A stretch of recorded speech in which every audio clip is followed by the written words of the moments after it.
So I guess the company's working in an exciting area of drug development, antisense oligonucleotides. Could you tell us a bit about that and the work that you're doing in this space? Yeah, absolutely. So you're right. I think it's a very interesting area, and it's not really novel. It's been there for more than 20 years, but I think just in the recent decade, it really has started to become more and more drug product-like. So the early generations, they did the job, maybe in cell lines, maybe in settings outside of human body. But in the past decade, there was a lot of work being done on the chemistry to really improve these modules towards better products. And this is, I think, this is what we can see in the past 15 years, that there's more and more being approved. So we really have drugs now that actually do good in patients. And also, if you look at the clinical development pipeline, there's more and more that go into late-stage development. And the technology as such, it actually, what it does, it's kind of upstream of all the antibody technologies. While antibody technologies, they bind to a protein and inhibit the function, the antisense oligonucleotide therapies, they actually just prevent that there's a protein. So basically, they bind to mRNA. It can be different oligo technologies, but at the end of the day, then via different mechanisms of actions, it inhibits or the production of the protein, or it actually creates a different form of the protein that can also help. And so I think it's an exciting area where we can expand the depth of new molecule classes that help in certain indications where maybe the classical antibody therapies or the small molecules don't work anymore. And what kind of applications does it have in terms of conditions?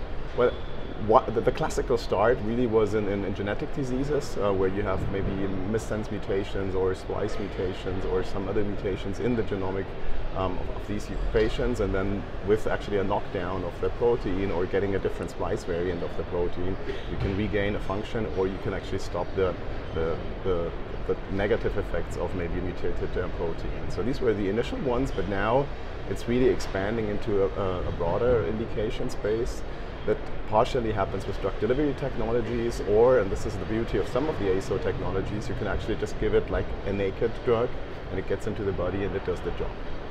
Right. And what's the company's business model?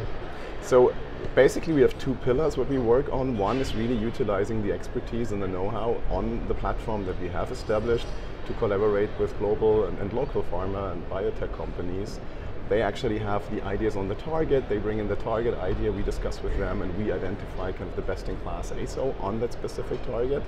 And this is the revenue generating model. And the other part where we also, of course, knowing the technology, we have anticipated a few targets where we really think this makes sense to do it. So we've done a number of proprietary products which we developed into at least in vitro and in vivo proof of concept. And right now, this is why we're here as well, are on the verge to actually progress at least one or maybe a couple of these projects towards IND enabling and then clinical phase.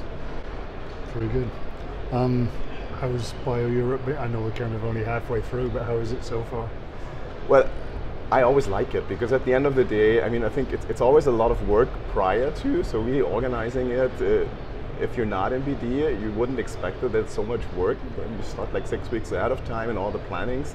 But at the end of the day, everybody's getting more and more excited. And if you're here, well, you run into the people that you haven't maybe seen for half a year, you can exchange, you really learn. Every time you meet with the people, you get something new, you get new ideas. So I'm always excited going to the conference. I'm always excited actually leaving the conference because there's so many new ideas that came into the mind. There's new people, and as a small company, I think you just have to be there because nobody's going to miss you. There's 2,000 plus people, and they will intermingle, they will exchange their thoughts. But if you're there, you're going to be part of that. And I think this is important, especially for small companies, but it's also important, I think, for the old, let's say, pharma and biotech business, because it's about exchanging thoughts and ideas and picking up new things and also knowing which are the trends. And I think this is one of the places to go in order to find what are the trends and how do we actually need to adapt our strategy to be competitive.